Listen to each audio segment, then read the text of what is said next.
옛날 옛적 한양 성저 심리 변두리에 홀어머니를 모시고 은거하는 한 교수가 살고 있었습니다. 어느 달 밝은 밤 그녀의 담장을 넘어 한 사내가 들어왔습니다. 한량 차림의 경박한 말투.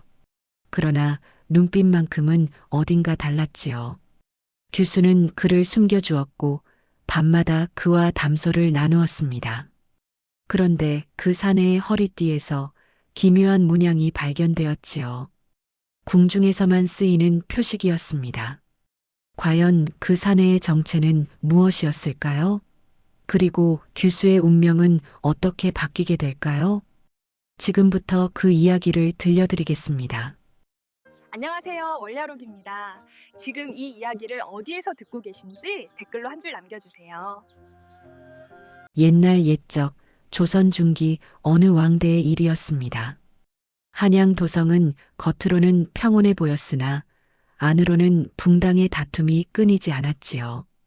조정 대신들은 서로를 헐뜯기에 바빴고 백성들은 그저 하루하루를 근근히 살아가고 있었습니다. 특히 성저심리 변두리는 관가의 손길이 닿지 않는 곳이었습니다. 몰락한 양반들과 떠돌이 무리들이 뒤섞여 사는 곳이었지요. 낮에는 조용하나 밤이 되면 온갖 비밀이 담장 너머로 스며들었습니다. 달빛이 유난히 밝은 밤이면 이곳저곳에서 인기척이 들렸습니다. 누군가는 도망을 치고 누군가는 원수를 갚으러 다녔지요. 그러나 아무도 묻지 않았습니다. 서로의 비밀을 캐묻는 것은 이 동네에서는 목숨을 거는 일이었으니까요. 이 어지러운 시절, 한 작은 집에서 우리의 이야기는 시작됩니다. 그 집에는 모녀가 살고 있었습니다.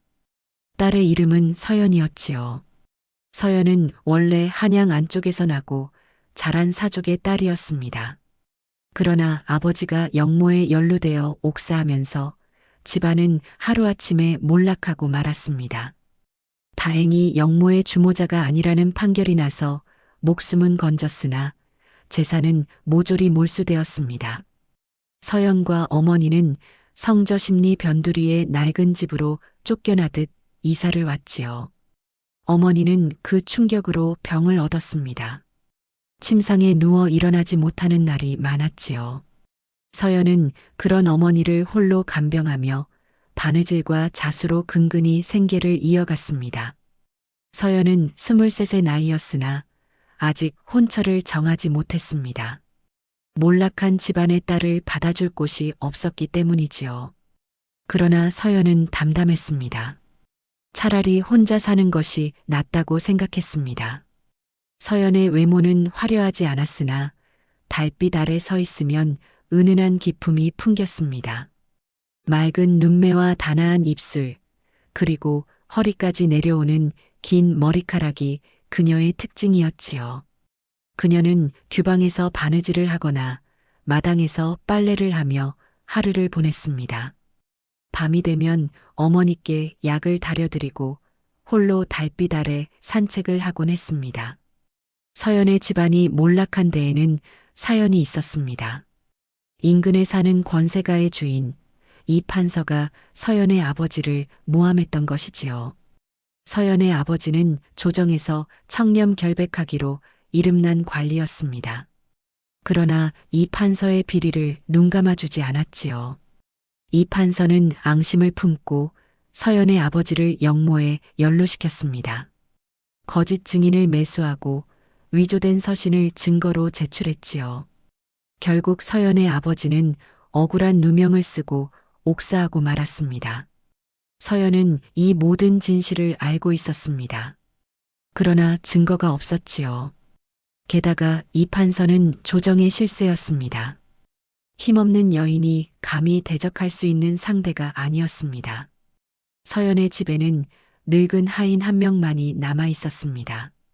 덕세라는 이름의 그 하인은 서연의 아버지께서 살아계실 적부터 섬겨온 충직한 사람이었지요. 덕세는 이제 70이 넘은 노인이었으나 여전히 서연 모녀를 지키고 있었습니다. 애기씨, 언젠가는 진실이 밝혀질 날이 올 것입니다. 덕세는 종종 서연을 위로했습니다. 그러나 서연은 그저 담담히 고개를 끄덕일 뿐이었지요.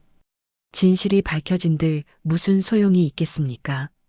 돌아가신 아버지는 돌아오지 않으니까요. 그렇게 서연은 조용한 나날을 보내고 있었습니다. 아침이면 어머니께 문안을 드리고 낮에는 바느질과 자수로 생계를 꾸렸습니다. 저녁이 되면 어머니께 약을 다려드리고 밤에는 홀로 마당을 거닐었지요.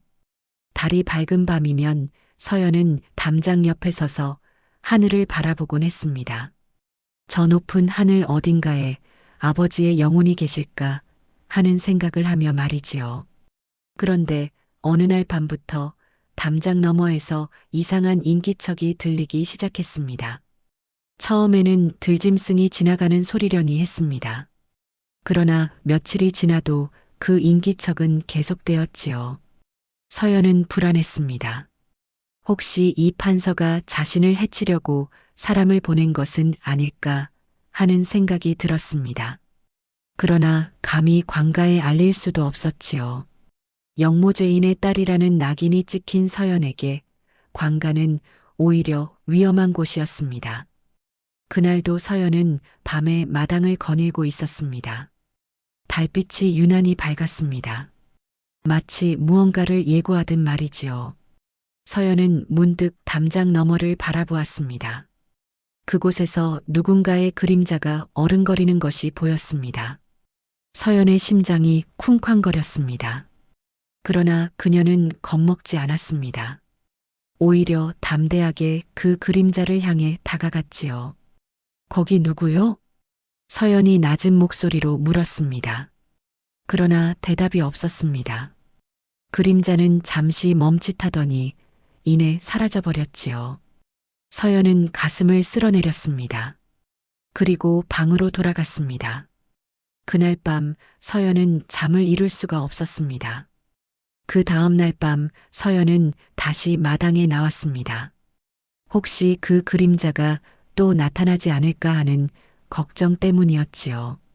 그러나 이번에는 담장 너머가 조용했습니다. 서연은 안도의 한숨을 내쉬었습니다. 그리고 방으로 돌아가려던 참이었습니다. 그런데 바로 그때 담장 너머에서 사람 그림자가 나타났습니다. 그리고 그 그림자는 주저없이 담장을 훌쩍 넘어왔지요. 으악! 서연이 놀라 비명을 지르려 했습니다. 그러나 사내가 재빠르게 그녀의 입을 막았습니다. 쉿, 조용히 하시오. 내가 해칠 생각은 없소. 사내의 목소리는 낮고 부드러웠습니다. 서연은 사내의 손을 뿌리치며 뒤로 물러났지요. 달빛 아래 드러난 사내의 모습은 의외였습니다. 서른 안팎으로 보이는 그 사내는 한량 차림을 하고 있었습니다. 느슨하게 풀어헤친 적삼에 갓도 쓰지 않은 맨머리였지요. 얼굴은 준수했으나 어딘가 경박해 보이는 인상이었습니다.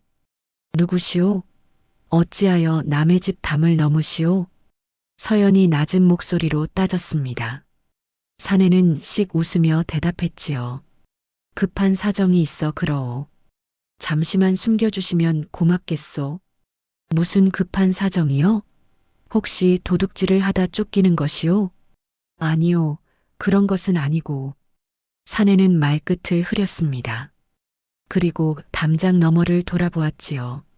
멀리서 횃불빛과 사람들의 목소리가 들려왔습니다. 저기 간 것 같은데 이쪽을 더 찾아보자. 서연은 순간 망설였습니다. 이 사내를 숨겨주어야 할까요? 아니면 밖으로 쫓아내야 할까요? 만약 숨겨주었다가 나중에 문제가 생기면 어떻게 하지요? 그러나 서연은 이내 결심했습니다. 이 사내의 눈빛에는 간사함이 보이지 않았습니다. 오히려 담담하면서도 진지한 무언가가 느껴졌지요. 저리 오시오. 헛간에 숨으시오. 서연이 작은 목소리로 말했습니다. 사내는 잠깐 놀란 표정을 지었습니다. 그리고 이내 고개를 숙여 인사했지요. 고맙소. 은혜는 꼭 갚겠소. 서연은 사내를 헛간으로 안내했습니다. 그리고 자신은 방으로 돌아갔지요. 그날 밤 서연의 가슴은 두근거렸습니다. 대체 자신이 무슨 일을 한 것일까요? 다음 날 아침 서연은 헛간으로 향했습니다. 사내가 무사한지 확인하기 위해서였지요. 헛간 문을 열자 사내는 볏짚 위에서 평화롭게 잠들어 있었습니다. 서연은 잠시 사내를 바라보았습니다. 자고 있는 사내의 얼굴은 어젯밤보다 더 편안해 보였습니다. 준수한 이목구비의 단정한 입술, 그러나 어딘가 범접하기 어려운 기운이 감돌았지요. 서연이 헛기침을 하자 사내가 눈을 떴습니다. 사내는 재빨리 몸을 일으켰지요. 아, 깨어났소. 일찍부터 미안하오. 괜찮소? 그런데 언제까지 여기 계실 작정이오?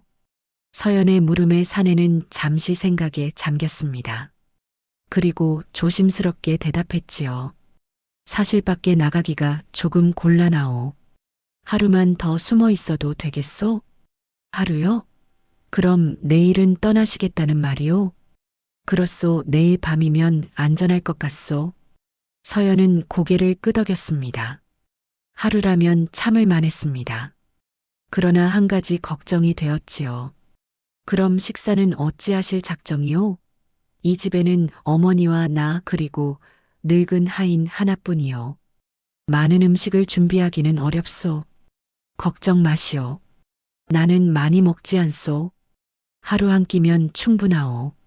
사내의 말에 서연은 안도했습니다. 그리고 헛간을 나와 부엌으로 향했지요.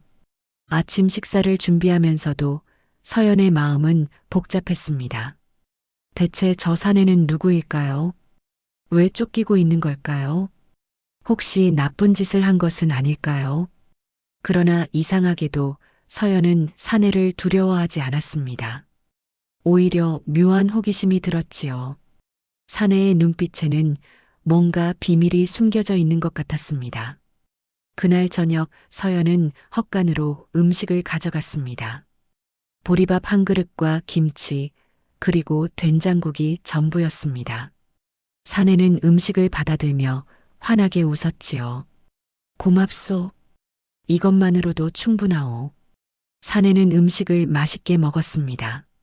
서연은 옆에 앉아 그 모습을 지켜보았지요.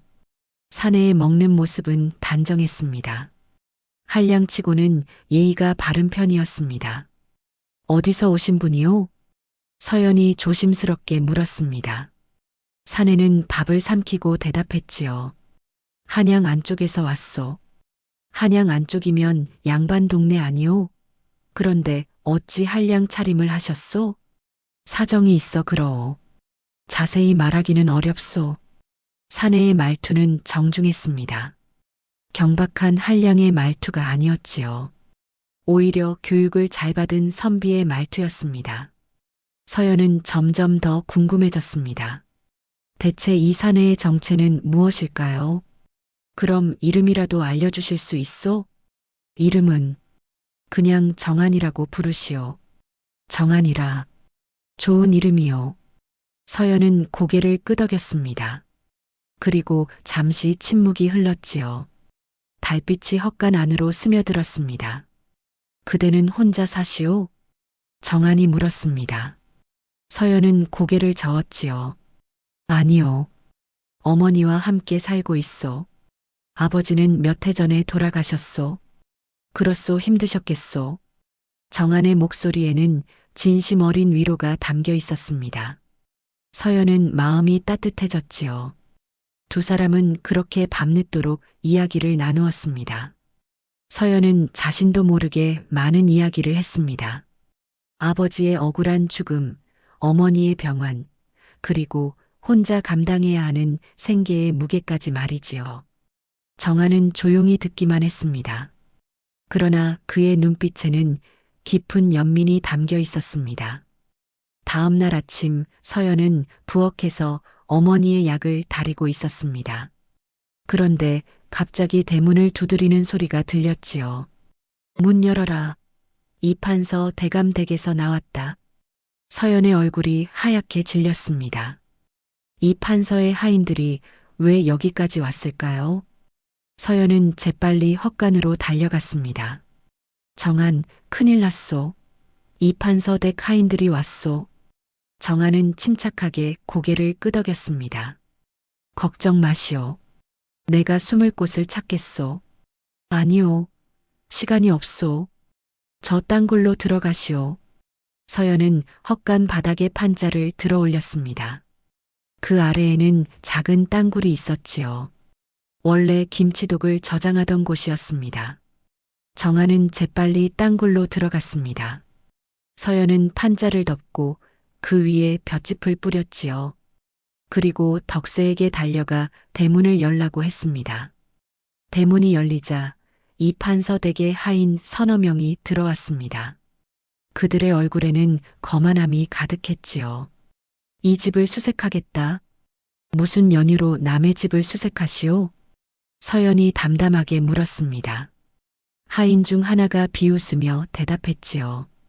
이 근처에 도둑놈이 숨어 있다는 제보가 있었다. 우리 대감댁에서 물건을 훔쳐 달아난 놈이지. 이 집에는 그런 자가 없소. 그냥 돌아가시오.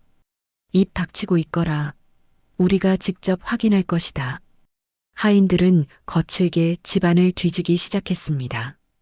방과 부엌 그리고 헛간까지 모두 살펴보았지요. 그러나 아무것도 찾지 못했습니다. 하인 중 하나가 헛간 바닥에 판자를 발견했습니다. 그는 판자를 들어 올리려 했지요. 서연의 심장이 철렁 내려앉았습니다. 그런데 바로 그때 덕세가 나타났습니다. 거기는 김치독을 저장하는 곳이오. 김치 냄새가 지독하니 열지 마시오. 덕세의 말에 하인은 코를 찡그렸습니다. 그리고 판자를 다시 내려놓았지요. 여기는 아무것도 없구나. 가자. 하인들은 허탕을 치고 돌아갔습니다. 서연은 다리에 힘이 풀렸습니다.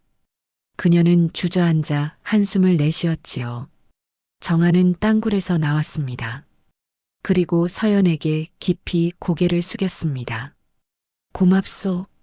목숨을 구해주셨소. 괜찮소.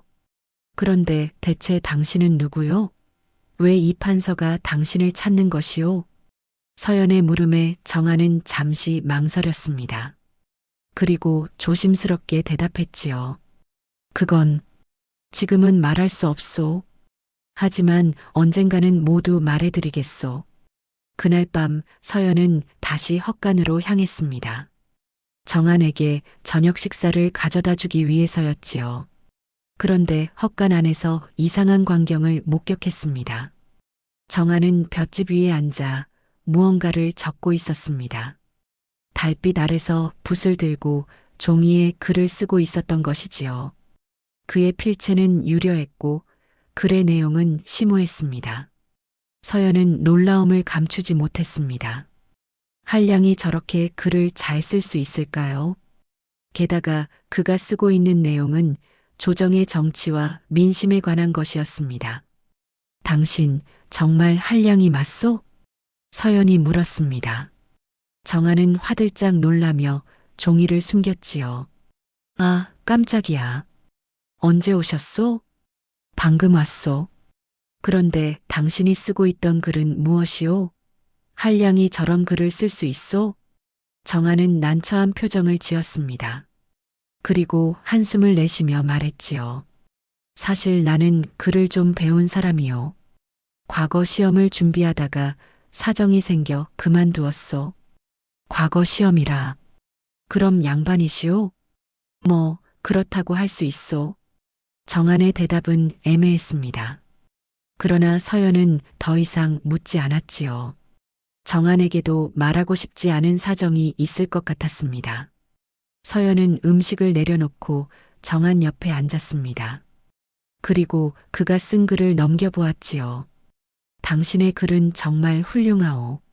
조정의 문제점을 정확히 짚어내고 있소. 고맙소. 그대도 글을 아시오? 아버지께서 살아계실 적에 조금 배웠소. 비록 여자지만 아버지는 나에게도 그를 가르쳐 주셨지요. 정아는 놀란 듯 서연을 바라보았습니다. 그리고 환하게 웃었지요. 그렇다면 우리는 통하는 구석이 있겠소? 같이 이야기를 나누면 재미있을 것 같소? 두 사람은 그날 밤 늦게까지 정치와 세상 돌아가는 이야기를 나누었습니다. 서연은 정한의 식견에 감탄했고 정한은 서연의 명석함에 놀랐습니다. 서연은 점점 더 정한에게 끌렸습니다. 그는 단순한 한량이 아니었습니다. 깊은 학식과 통찰력을 지닌 사람이었지요. 그의 눈빛에는 무언가 특별한 것이 담겨 있었습니다. 하루가 지나고 이틀이 지났습니다. 정한은 떠나지 않았습니다. 그는 헛간에 머물면서 밤마다 서연과 이야기를 나누었지요. 서연은 이제 정한을 기다리는 자신을 발견했습니다. 해가 지고 달이 뜨면 자연스럽게 헛간으로 발걸음이 향했습니다. 정한도 마찬가지였지요. 그는 서연이 오기를 손꼽아 기다렸습니다. 두 사람 사이에는 묘한 감정이 흐르고 있었습니다. 말하지 않아도 알 수 있는 그런 감정이었지요. 어느 날 밤 서연은 헛간에서 정한과 나란히 앉아 있었습니다. 달빛이 두 사람을 비추고 있었지요. 정한은 조심스럽게 서연의 손을 바라보았습니다. 그대의 손은 참 곱소. 정한의 말에 서연은 얼굴이 붉어졌습니다. 그녀는 손을 움츠리며 말했지요. 바느질을 많이 해서 거칠어졌소. 아니요. 내가 보기엔 아름다운 손이요. 정한은 조심스럽게 서연의 손을 잡았습니다. 서연은 놀라 손을 빼려 했으나 정한이 꼭 잡고 있었지요. 정한, 서연 나는. 정한이 무언가를 말하려던 순간 갑자기 바람이 불었습니다. 헛간 문이 활짝 열리며 두 사람의 손이 떨어졌지요. 서연은 얼굴을 붉히며 일어났습니다. 이만 들어가야겠소. 밤이 깊었소. 서연 잠깐만. 그러나 서연은 이미 헛간을 나가버렸습니다. 정한은 허공에 손을 뻗었다가 천천히 내렸지요. 그의 마음은 복잡했습니다. 서연은 방으로 돌아와 가슴을 진정시켰습니다. 정한의 손길이 아직도 느껴지는 것 같았습니다. 따뜻하고 부드러운 그 손길이 말이지요. 서연은 자신의 마음을 깨달았습니다. 그녀는 정한을 좋아하고 있었습니다. 하지만 안 되는 일이었지요. 정한은 언젠가는 떠나야 할 사람이었습니다. 게다가 그의 정체도 알 수 없었습니다. 서연은 잠 못 이루는 밤을 보냈습니다. 마음 한편으로는 정한과 함께 있고 싶었지만 다른 한편으로는 이 감정을 멈춰야 한다고 생각했습니다. 정한도 마찬가지였습니다. 그는 헛간에서 잠들지 못하고 밤하늘의 달을 바라보았습니다. 서연의 얼굴이 자꾸만 떠올랐지요. 그러나 정한에게는 말할 수 없는 비밀이 있었습니다. 그는 서연에게 다가갈 수 없는 사람이었습니다. 그들 사이에는 넘을 수 없는 벽이 있었지요. 그것은 바로 신분의 벽이었습니다. 이 판서의 하인들이 다시 찾아왔습니다. 이번에는 더 많은 인원을 데리고 왔지요. 그들은 서연의 집 앞에서 큰 소리로 외쳤습니다. 서연, 나와라. 서연은 대문 앞으로 나갔습니다. 하인들 사이에는 이 판서의 아들, 이 도령이 서 있었지요. 이 도령은 오만한 표정으로 서연을 내려다보았습니다. 서연, 우리 아버지께서 너에게 혼담을 제안하셨다. 서연의 얼굴이 굳었습니다. 혼담이라니 무슨 말씀이십니까? 우리 아버지께서 내 아버지와 친분이 있으셨다고 하시더라. 그래서 너를 우리 집 첩으로 삼겠다 하셨다. 첩이라는 말에 서연의 얼굴이 하얗게 질렸습니다. 이 판서는 서연의 아버지를 죽음으로 몰아넣은 원수였습니다. 그런데 이제는 자신을 첩으로 삼겠다니 이보다 더한 모욕이 어디 있겠습니까? 감히 거절하지 못할 것이다. 내 처지가 어떤지 아느냐? 영모죄인의 딸이 첩자리라도 얻으면 감지덕지해야 하는 거다. 이 도령의 말에 서연은 이를 악물었습니다. 그러나 대답하지 않았지요. 사흘 안에 대답을 해라. 거절하면 너와 내 어머니가 어떻게 되는지 알겠느냐? 이 도령은 협박을 하고 돌아갔습니다. 서연은 그 자리에 주저앉았지요. 눈물이 흘러내렸습니다. 정아는 헛간에서 그 광경을 모두 지켜보았습니다. 그의 주먹이 굳게 쥐어졌지요. 그는 참을 수가 없었습니다. 당장 나가서 이 도령을 응징하고 싶었습니다. 그러나 참았습니다. 그가 지금 정체를 드러내면 오히려 서연에게 더 큰 위험이 닥칠 수도 있었으니까요. 밤이 되었습니다. 서연은 헛간으로 가지 않았습니다. 그녀는 방에서 혼자 울고 있었지요. 정한은 초조하게 서연을 기다렸습니다. 결국 정한이 먼저 움직였습니다. 그는 조심스럽게 서연의 방문 앞에 섰습니다. 서연, 정한, 지금은 혼자 있고 싶소. 나도 알고 있소. 하지만 그냥 둘 수가 없소. 정한은 문을 두드렸습니다. 서연은 잠시 망설이다가 문을 열어주었지요. 달빛이 방 안으로 스며들었습니다. 서연의 얼굴은 눈물로 젖어 있었습니다. 정한은 가슴이 아팠습니다. 서연, 걱정 마시오. 내가 지켜드리겠소. 어떻게요? 당신도 쫓기는 몸이지 않소. 나를 도울 힘이 있소? 서연의 말에 정한은 할 말을 잃었습니다. 그녀의 말이 맞았습니다. 지금의 자신에게는 서연을 지킬 힘이 없었지요. 그러나 정한은 포기하지 않았습니다. 지금은 힘이 없을지 모르오. 하지만 언젠가는 반드시 당신을 지켜드리겠소. 약속하오. 정한의 눈빛은 진지했습니다. 서연은 그 눈빛을 보며 조금이나마 위로를 받았지요. 다음 날 서연은 헛간을 청소하고 있었습니다. 정한은 마당에서 덕세와 이야기를 나누고 있었지요. 서연은 볏짚을 치우다가 바닥에 떨어진 무언가를 발견했습니다. 그것은 비단으로 만든 허리띠였습니다. 정한이 떨어뜨린 것 같았지요. 서연은 허리띠를 집어들었습니다. 그런데 허리띠에 수놓인 문양을 보고 깜짝 놀랐습니다. 그 문양은 용과 구름이 어우러진 것이었습니다. 서연은 그 문양을 어디선가 본 것 같았습니다. 그녀는 기억을 더듬었지요. 아버지가 살아계실 적 궁궐에 들어갈 일이 있었습니다. 그때 궁녀들이 입고 있던 옷에서 비슷한 문양을 본 적이 있었지요. 그것은 왕실에서만 사용하는 표식이었습니다. 서연의 손이 떨렸습니다. 대체 정한은 누구일까요? 왜 왕실의 표식이 새겨진 허리띠를 가지고 있는 걸까요? 서연은 허리띠를 숨기고 방으로 돌아갔습니다. 그리고 혼자 생각에 잠겼지요. 여러 가지 가능성이 떠올랐습니다. 혹시 정한은 궁궐의 나인이나 내관일까요? 아니면 왕실의 먼 친척일까요? 아니면 그보다 더 높은 신분일까요? 서연은 두려워졌습니다. 만약 정한이 정말 왕실과 관련된 사람이라면 자신 같은 영모죄인의 딸이 감히 마음을 품어서는 안 되는 사람이었습니다. 저녁이 되었습니다. 정한은 평소처럼 헛간에서 서연을 기다렸습니다. 그러나 서연은 오지 않았지요. 정한은 이상하게 여기며 서연의 방으로 갔습니다. 서연, 괜찮소? 왜 오지 않으시오? 정한, 잠깐 들어오시오. 정한은 방 안으로 들어갔습니다. 서연은 허리띠를 정한 앞에 내밀었지요. 이것이 당신 것이오? 정한의 얼굴이 굳었습니다.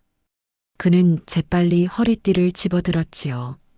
어디서 찾았소? 헛간 바닥에 떨어져 있었소. 정한, 이 문양이 무엇이오? 왜 당신이 이런 것을 가지고 있소? 서연의 물음에 정한은 말을 잇지 못했습니다. 그는 한참을 망설이다가 천천히 입을 열었지요. 서연, 나는. 당신은 누구요? 진짜 이름이 정한이 맞소? 아니면 그것도 거짓말이요? 서연의 목소리는 떨리고 있었습니다. 정아는 서연의 손을 잡으려 했으나 서연은 뒤로 물러섰지요. 서연, 제발 내 말을 들어주시오. 나는 당신을 속이려던 것이 아니오. 다만 말할 수 없는 사정이 있었소. 그 사정이 무엇이오? 대체 당신은 누구요? 정아는 깊은 한숨을 내쉬었습니다. 그리고 천천히 고개를 들어 서연을 바라보았지요. 그의 눈빛에는 슬픔과 결심이 동시에 담겨 있었습니다. 서연, 지금은 말할 수 없소. 하지만 언젠가는 반드시 모든 것을 말해드리겠소. 그때까지 조금만 기다려 주시오. 서연은 답답했습니다. 그러나 더 이상 묻지 않았지요. 정한에게도 말할 수 없는 이유가 있을 것 같았습니다. 그날 밤 두 사람 사이에는 어색한 침묵이 흘렀습니다. 사흘이 지났습니다. 이 판서는 서연의 대답을 기다리고 있었지요. 서연은 고민에 빠졌습니다. 거절하자니 어머니와 자신의 목숨이 위태로웠고 받아들이자니 양심이 허락하지 않았습니다.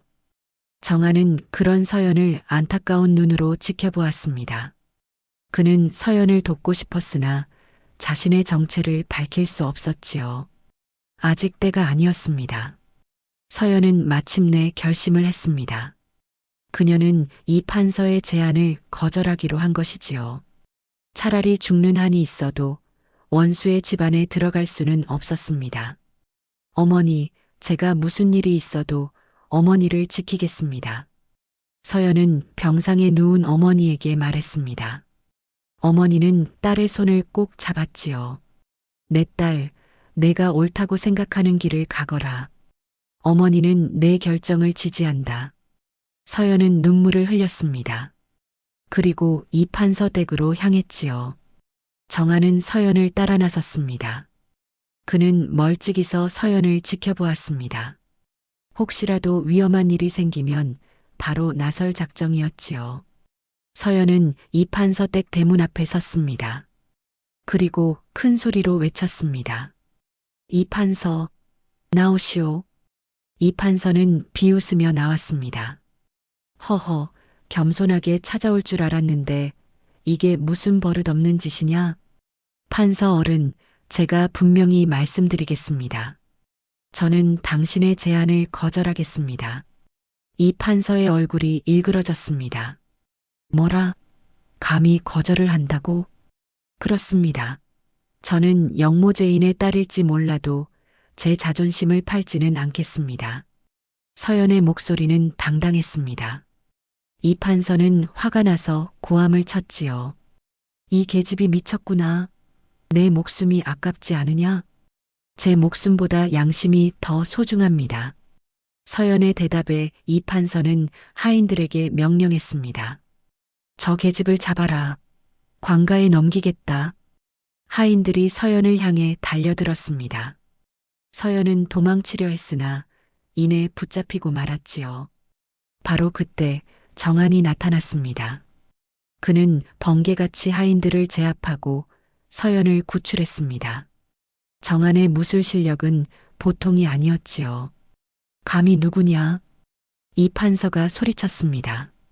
정한은 서연을 뒤로 숨기고 이 판서를 향해 말했습니다. 이 판서, 당신의 죄를 알고 있소. 곧 그 대가를 치르게 될 것이오. 정한의 눈빛은 차가웠습니다. 이 판서는 그 눈빛에 소름이 돋았지요. 정한은 서연의 손을 잡고 그곳을 빠져나왔습니다. 정한은 서연을 데리고 한적한 산속으로 향했습니다. 그들은 작은 정자에 앉아 숨을 돌렸지요. 서연은 아직도 심장이 쿵쿵거렸습니다. 정한, 고맙소. 당신이 아니었다면 큰일 날 뻔했소. 서연, 이제 더 이상 숨길 수 없겠소. 정한의 목소리는 진지했습니다. 서연은 정한을 바라보았지요. 무슨 말이오? 정한은 깊은 한숨을 내쉬었습니다. 그리고 천천히 입을 열었습니다. 서연, 나는 사실. 정한은 말을 잇지 못했습니다. 그러나 이내 결심한 듯 고개를 들었지요. 나는 조선의 임금이요. 서연의 눈이 휘둥그레졌습니다. 그녀는 믿을 수 없다는 표정으로 정한을 바라보았지요. 무슨 말씀이요? 임금이라니. 사실이요. 내 진짜 이름은 정한이 아니라 이호이요. 서연은 그 자리에서 일어났습니다. 다리에 힘이 풀려 비틀거렸지요. 정한은 아니 이호는 서연을 부축했습니다. 진정하시오, 서연. 어떻게 임금께서 어찌 이런 곳에. 서연의 목소리는 떨리고 있었습니다. 이호는 조심스럽게 설명했지요. 나는 밤마다 궁을 나와 백성들의 삶을 살피고 있어. 그래야 조정의 대신들이 거짓으로 보고하는 것을 알 수 있으니까요. 그렇다면 이 판서가 추격한 것도. 그렇소. 이 판서는 내가 야행을 한다는 것을 눈치챘소. 그래서 나를 제거하려 했던 것이요. 서연은 충격에 빠졌습니다. 자신이 그동안 헛간에 숨겨준 사람이 바로 조선의 임금이었다니. 믿을 수 없는 일이었지요. 그럼 내가 임금을 헛간에 숨긴 것이요? 그렇소. 덕분에 목숨을 구했소. 서연은 갑자기 무릎을 꿇었습니다.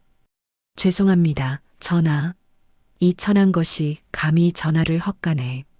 아니오, 일어나시오. 이호는 서연을 일으켜 세웠습니다. 그리고 그녀의 손을 꼭 잡았지요.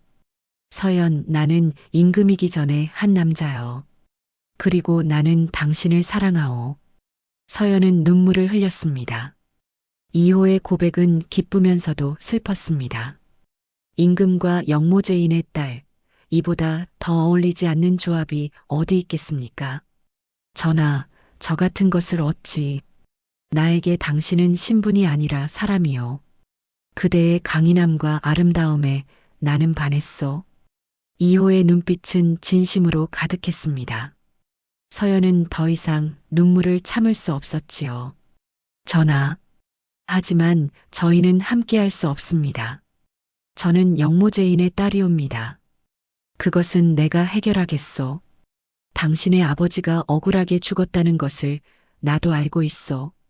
이호의 말에 서연은 고개를 들었습니다. 정말이옵니까? 그렇소. 내가 조사한 바에 따르면 이 판서가 거짓 증거를 만들어 당신의 아버지를 모함했소. 나는 그 진실을 밝히겠소. 서연은 희망을 품었습니다. 그러나 동시에 두려웠지요. 이호가 자신을 위해 왕권을 흔들 수도 있다는 생각이 들었습니다. 그러나 상황은 좋지 않게 흘러갔습니다. 이 판서는 이호가 정체를 드러낸 것을 알아챘습니다. 그는 조정의 대신들을 모아 역공을 펼쳤지요.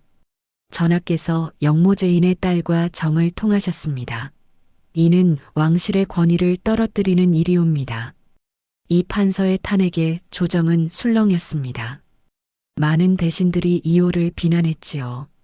전하, 어찌 그런 여인과 어울리십니까? 왕실의 채통을 생각하소서. 이호는 당당하게 대답했습니다. 그 여인의 아버지는 억울하게 죽었소. 이 판서가 거짓 증거로 모함한 것이요. 증거가 있습니까? 대신들이 따져 물었습니다. 이호는 말문이 막혔지요. 아직 확실한 증거를 찾지 못했던 것입니다. 이 판서는 비웃으며 말했습니다. 전하, 이는 모두 그 여인이 전하를 유혹한 것이옵니다.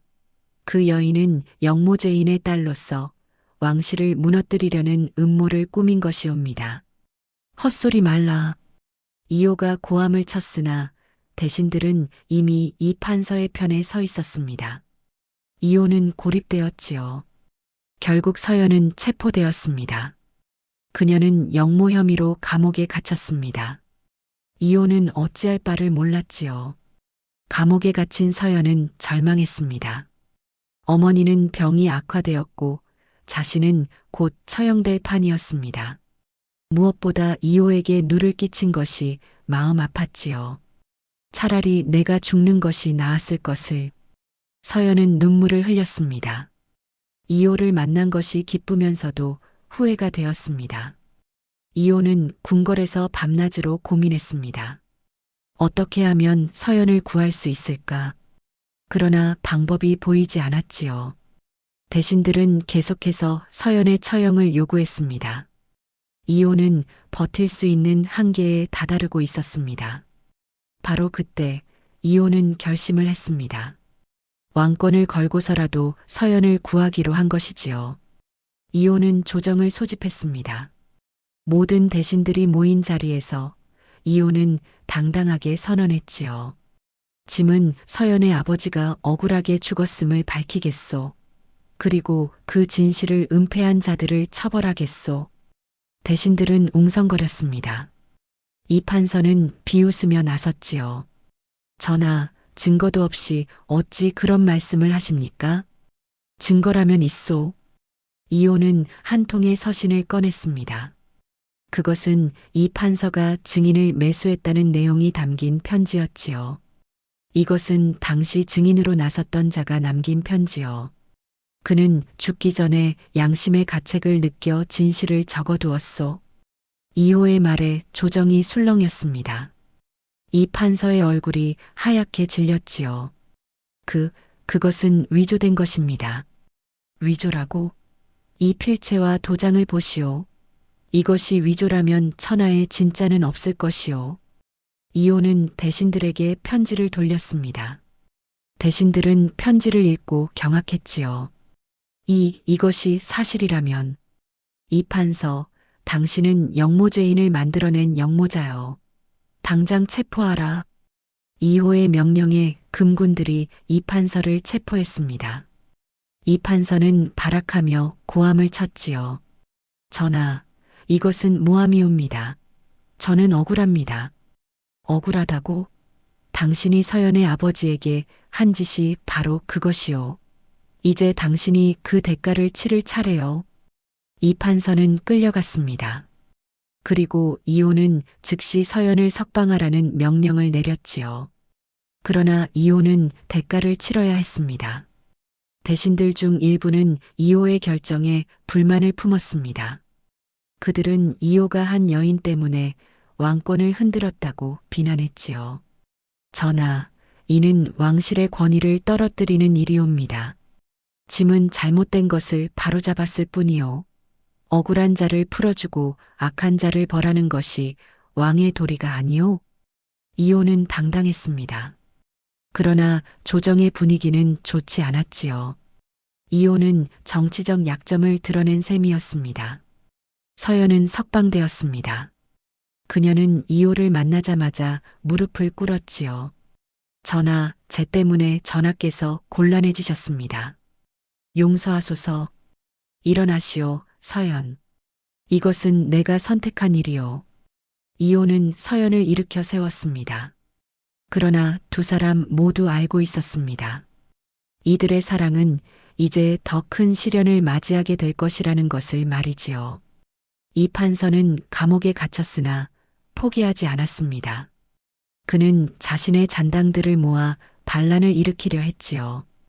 이호에게 충성하는 대신들과 이 판서의 잔당들 사이에 권력 싸움이 벌어졌습니다. 한양 도성은 혼란에 빠졌습니다. 이호는 군사를 동원하여 반란을 진압해야 했지요. 이 과정에서 많은 피가 흘렀습니다. 서연은 궁궐 밖에서 불안한 마음으로 기다렸습니다. 이호가 무사하기를 간절히 빌었지요. 어머니의 병환도 악화되어 서연은 이중고에 시달렸습니다. 덕세는 서연을 위로했습니다. 애기씨, 전하께서는 성군이십니다. 반드시 이기실 것입니다. 그렇다면 좋겠습니다. 덕세 영감. 서연의 목소리는 떨리고 있었습니다. 며칠 후 반란은 진압되었습니다. 이 판서와 그의 잔당들은 모두 체포되었지요. 이호는 이 판서에게 사형을 선고했습니다. 이 판서, 당신은 무고한 신하를 모함하고 조정을 어지럽혔소. 또한 왕실의 반기를 들어 반란을 일으켰소. 그 죄를 다스려 사형에 처하노라. 이 판서는 처형되었습니다. 그리고 서연의 아버지는 명예를 회복했지요. 조정은 서연의 아버지에게 사후 관직을 내렸습니다. 서연은 눈물을 흘렸습니다. 드디어 아버지의 억울함이 풀린 것입니다. 이호는 서연을 궁궐로 불렀지요. 서연, 이제 당신의 아버지는 명예를 되찾았소. 그리고 당신은 자유의 몸이요. 전하, 감사합니다. 서연은 고개를 숙였습니다. 그러나 이호의 다음 말에 깜짝 놀랐지요. 서연, 나와 함께하지 않겠소? 당신을 후궁으로 맞이하고 싶소. 서연은 머뭇거렸습니다. 이호와 함께하고 싶은 마음은 간절했습니다. 그러나 동시에 두려웠지요. 자신이 궁궐에 들어가면 이호에게 더 큰 부담이 될 것 같았습니다. 전하, 저는 서연이 말을 잇지 못하자 이호는 조용히 말했습니다. 서연, 내 마음을 받아주시오. 나는 당신 없이는 살 수 없소. 서연은 눈물을 흘리며 고개를 끄덕였습니다. 그녀는 이호의 청을 받아들이기로 한 것이지요. 서연이 후궁으로 들어가기 전 이호는 그녀에게 모든 진실을 밝혀주었습니다. 서연, 내가 처음 당신의 담장을 넘은 것은 우연이 아니었소. 무슨 말씀이십니까? 나는 이미 당신의 아버지가 억울하게 죽었다는 것을 알고 있었소. 그래서 당신 집 근처를 지나다가 이 판서의 하인들이 당신을 해치려 한다는 것을 알게 되었지요. 서연은 놀랐습니다. 그렇다면 이호는 처음부터 자신을 보호하려고 온 것이었습니다. 그래서 당신의 집에 머물면서 당신을 지키려 했던 것이요. 그런데 당신을 알아가면서 나는 진짜로 당신에게 빠져버렸어. 이호의 고백에 서연은 얼굴이 붉어졌습니다. 그리고 그 허리띠의 문양은 왕실의 표식이 맞소. 나는 항상 그것을 차고 다니지요. 그것이 내가 누구인지를 잊지 않기 위해서요. 그렇군요. 그리고 달빛 아래서 당신을 처음 봤을 때 나는 느꼈소. 이 사람이 내 운명의 짝이라는 것을 말이요. 이호의 말에 서연은 감동했습니다. 달빛은 두 사람을 이어준 운명의 끈이었던 것이지요. 서연, 이제 당신의 아버지는 명예를 되찾았소. 그리고 당신의 집안도 복권되었소. 당신은 더 이상 영모죄인의 딸이 아니오. 서연은 눈물을 흘렸습니다. 오랜 시간 동안 자신을 짓눌렀던 짐이 드디어 벗겨진 것입니다. 전하, 제가 무엇으로 이 은혜를 갚아야 할지 모르겠습니다. 당신이 내 곁에 있어주는 것만으로도 충분하오. 이호는 서연의 손을 꼭 잡았습니다. 두 사람은 그렇게 한참을 서로를 바라보았지요. 그런데 바로 그때 신하 하나가 급히 달려왔습니다. 전하, 대비마마께서 부르십니다. 이호의 얼굴이 굳었습니다. 대비, 즉 이호의 어머니는 매우 엄격한 분이었습니다. 서연을 후궁으로 맞는 것을 반대할 가능성이 높았지요. 알았다. 곧 가겠다. 이호는 서연을 바라보며 말했습니다. 서연, 조금만 기다리시오. 내가 모든 것을 해결하겠소. 서연은 고개를 끄덕였습니다. 그러나 불안한 마음은 가시지 않았지요. 이호는 대비전으로 향했습니다. 대비는 환한 얼굴로 이호를 맞이했습니다. 내가 영모죄인의 딸을 후궁으로 맞으려 한다고? 어마마마, 그 여인의 아버지는 억울하게 죽었습니다. 이미 명예를 회복했습니다. 그렇다 하더라도 내가 왕실의 채통을 생각해야 하지 않느냐? 대비의 목소리는 엄했습니다. 이호는 무릎을 꿇었지요. 어마마마, 소자는 그 여인 없이는 살 수 없습니다. 제발 허락해 주십시오. 대비는 한숨을 내쉬었습니다. 그리고 잠시 생각에 잠겼지요. 좋다. 하지만 조건이 있다. 무엇이든 들어드리겠습니다. 그 여인을 후궁으로 맞대 절대로 중전의 자리에 올리지 마라.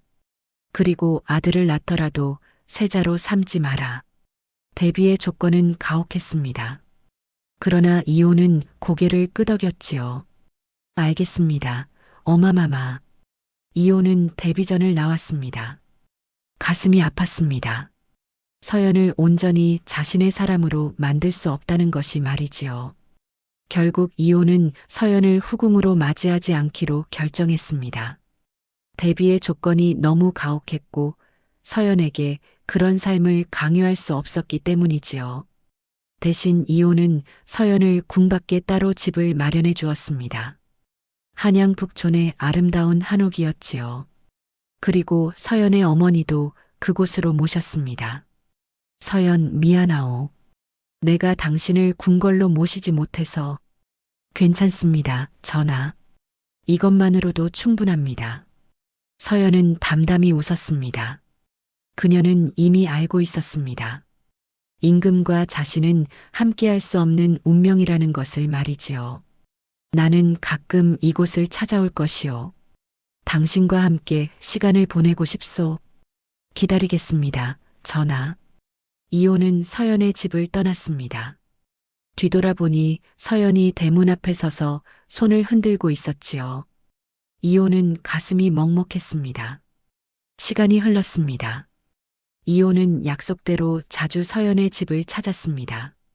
밤이 되면 은밀히 궁을 빠져나와 서연과 함께 차를 마시고 이야기를 나누었지요.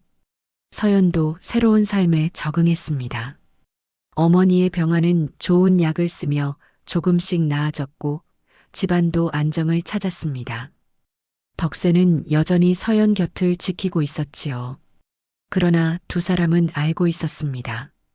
이것이 그들이 가질 수 있는 최선이라는 것을. 이호는 임금으로서의 삶을 살아야 했고 서연은 그의 곁을 지키는 것으로 만족해야 했습니다. 어느 날 밤 이호는 서연에게 물었습니다. 서연, 후회하지 않소? 나와 함께하기로 한 것을. 후회하지 않습니다. 전하를 만난 것은 제 인생의 가장 큰 행운이었습니다. 서연의 대답에 이호는 안도했습니다. 그리고 서연의 손을 꼭 잡았지요. 나도 당신을 만난 것이 내 인생의 가장 큰 축복이요. 두 사람은 달빛 아래서 조용히 앉아 있었습니다. 말은 하지 않았지만 마음은 서로 통하고 있었지요. 조정에서는 이호의 야행이 점점 줄어들었습니다. 대신들은 안도했지요. 그러나 이호는 여전히 가끔씩 궁을 빠져나왔습니다. 서연을 만나기 위해서였습니다. 세월이 흘렀습니다. 이호는 훌륭한 임금이 되었고 서연은 조용히 그를 뒷받침했습니다.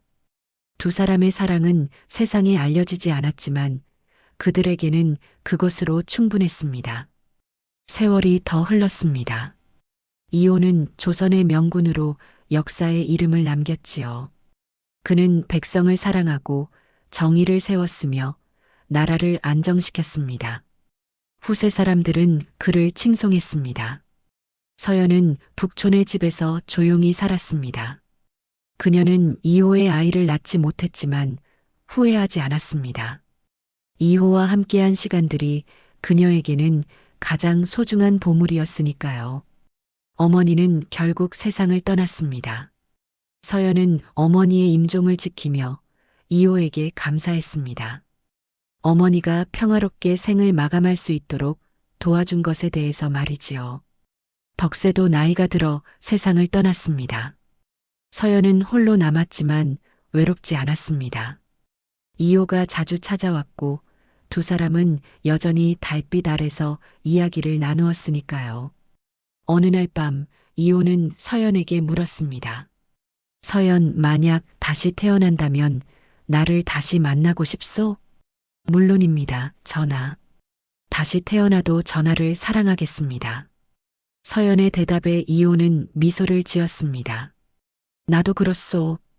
다음 생에는 우리가 평범한 부부로 만나 행복하게 살 수 있기를 바라오. 두 사람은 하늘의 달을 바라보았습니다. 달은 휘영청 밝았습니다. 그들이 처음 만났던 그날 밤처럼 말이지요.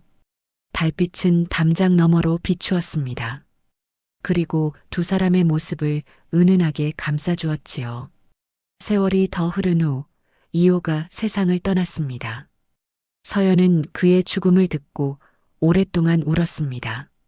그리고 얼마 후 서연도 조용히 눈을 감았지요. 두 사람의 이야기는 전설이 되었습니다. 한양 사람들은 밤에 달이 밝으면 이호와 서연의 이야기를 떠올렸습니다. 담장을 넘어온 한량이 사실은 임금이었고 영모죄인의 딸과 사랑에 빠졌다는 이야기를 말이지요. 사람들은 말했습니다. 사랑은 신분을 넘을 수 있으나 시대는 넘을 수 없다. 그러나 동시에 사람들은 이렇게도 말했습니다. 진정한 사랑은 어떤 장애물도 극복할 수 있다. 이호와 서연의 사랑은 완전하지 않았습니다. 그들은 함께 늙지 못했고 부부의 연을 맺지도 못했습니다. 그러나 그들의 사랑은 진실했고 그 진실은 세월을 넘어 전해졌습니다. 오늘날에도 북촌의 어느 한옥에는 서연의 흔적이 남아있다고 합니다. 그리고 달이 밝은 밤이면 이호와 서연의 영혼이 함께 산책을 한다는 전설이 전해지지요. 옛말에 이런 말이 있습니다. 진정한 사랑은 시간과 공간을 초월한다고 말이지요. 이호와 서연의 이야기가 바로 그것을 증명합니다. 사랑하는 사람이 있다면 주저하지 마십시오. 신분과 처지가 문제가 되더라도 진심을 전하십시오. 그것이 후회 없는 삶을 사는 방법입니다. 다음 영상을 빠르게 만나보시려면 좋아요와 구독을 눌러주세요. 그럼 더 재미있는 영상으로 찾아뵙겠습니다. 모두 행복한 하루 보내세요.